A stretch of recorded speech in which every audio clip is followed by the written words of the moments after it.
Bonjour à tout le monde. Alors aujourd'hui, on va commencer une nouvelle partie concernant bien sûr la matière d'économie générale et statistique. Avant de commencer, je vous invite à utiliser le document que vous avez concernant le cours lacunaire en parallèle avec cette vidéo pour mieux comprendre. Aujourd'hui, on va parler de développement et les perspectives d'évolution. Pour parler de développement, il faut parler aussi de la croissance économique, car il s'agit de deux notions qui sont en relation, malgré qu'il y a des points de différence entre les deux. Bien sûr, concernant la croissance économique, comme on a vu dans la partie des agrégats de la comptabilité nationale, il s'agit de l'augmentation de la richesse créée par les agents économiques résidents. Mais il y a la croissance économique, il y a des termes voisins de la croissance.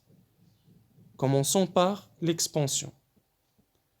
Alors bien sûr, pour la croissance économique, vous savez qu'il s'agit d'une augmentation soutenue pendant une longue période de la production d'un pays.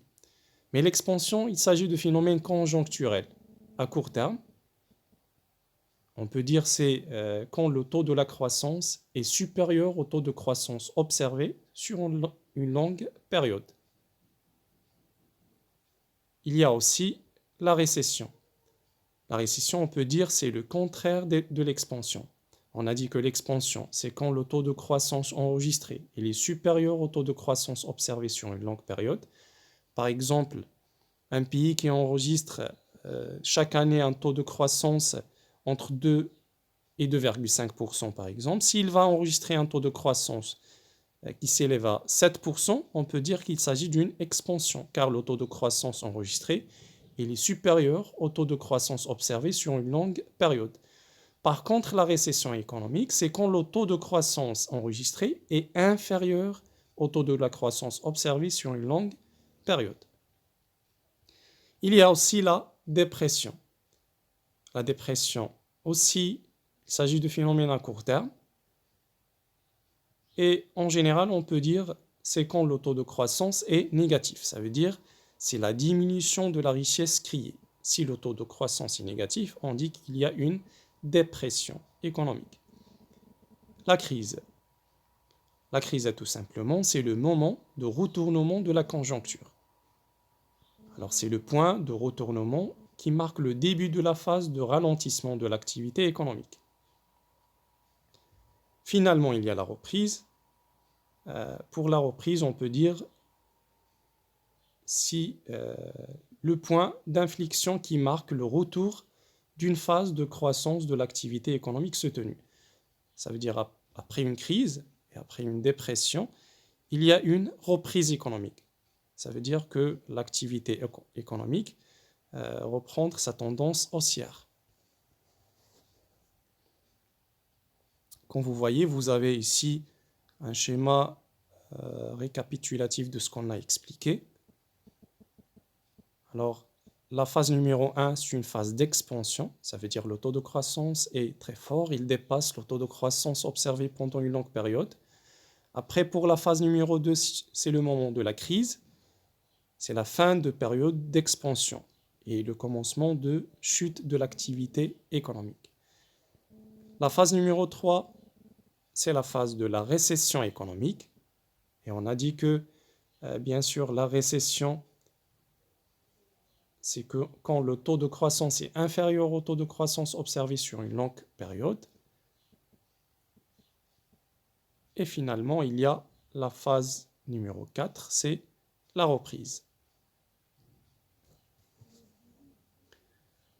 Mesure de la croissance. Bien sûr, vous savez qu'on peut mesurer la croissance économique grâce au taux de croissance. Il s'agit en général de la variation de PIB, la variation de produit intérieur brut. Alors le taux de croissance économique égale PIB 1 moins PIB 0 divisé par PIB 0 fois 100. Et si par exemple le résultat s'élève à 3%, on dit que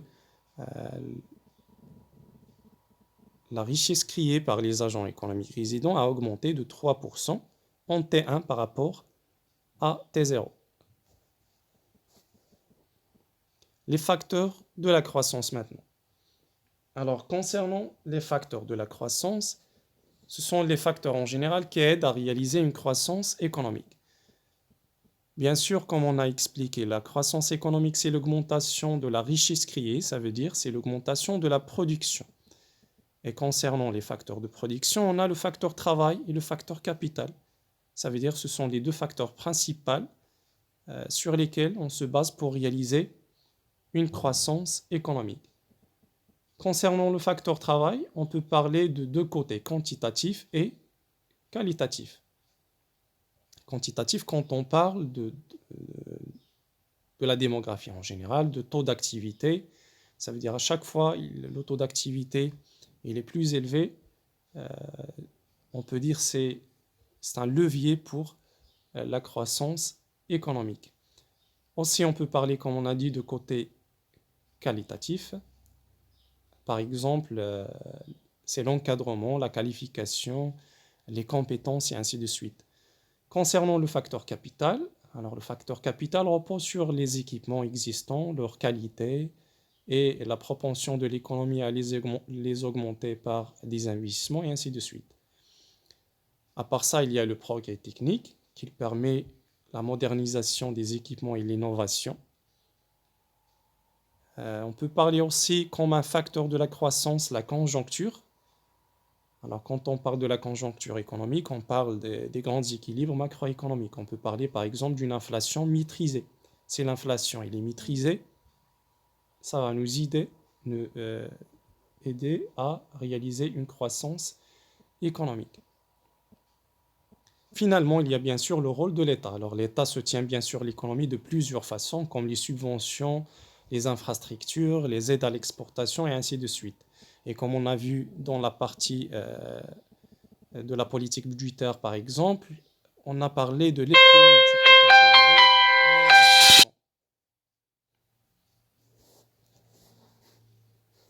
Nature de la croissance, il y a deux types de croissance. On peut parler de croissance extensive et une croissance intensive. La croissance extensive, ça veut dire que la croissance économique, il est réalisé grâce à l'augmentation quantitative des facteurs de production, facteur travail, facteur capital. Si la quantité des deux facteurs augmente et par conséquent on a réalisé une croissance économique, on dit que la croissance elle est extensive. Par contre, pour la croissance intensive, c'est quand l'augmentation de la production provient d'une utilisation plus efficace des facteurs de production. Ça veut dire que ce n'est pas la quantité des facteurs de production qui varie, mais l'utilisation de ces facteurs est plus efficace. C'est pour cela qu'on a réalisé une croissance économique. Maintenant, notion de développement. Comme on a dit au départ, la croissance économique et le développement, ce sont des notions en relation entre eux, mais il y a des points de différence. Par exemple, la croissance économique, il s'agit de phénomènes économiques seulement. Il mesure la richesse créée, la production des agents économiques résidents. Mais le développement, c'est l'ensemble des transformations qui ne sont pas seulement économiques, qui sont techniques, sociales et culturelles. On peut dire que c'est l'ensemble des changements structurels au niveau économique, social, culturel et politique qui accompagnent et entretiennent la croissance économique. Ça veut dire un taux de croissance économique élevé, par exemple, ne suffit pas pour dire que le pays, il s'agit d'un pays développé. Alors le développement, c'est l'ensemble des changements qui ne sont pas structurels, bien sûr, qui ne sont pas seulement économiques, mais ils concernent aussi le côté social, culturel et ainsi de suite. Pour la croissance économique, il s'agit d'un phénomène quantitatif. On peut le mesurer en chiffres. On dit taux de croissance 3%, taux de croissance 2,5% et ainsi de suite. Mais concernant le développement, il a des indicateurs. L'indicateur principal de développement, c'est l'IDH, l'indice de développement humain, qui se compose de trois autres indicateurs principaux.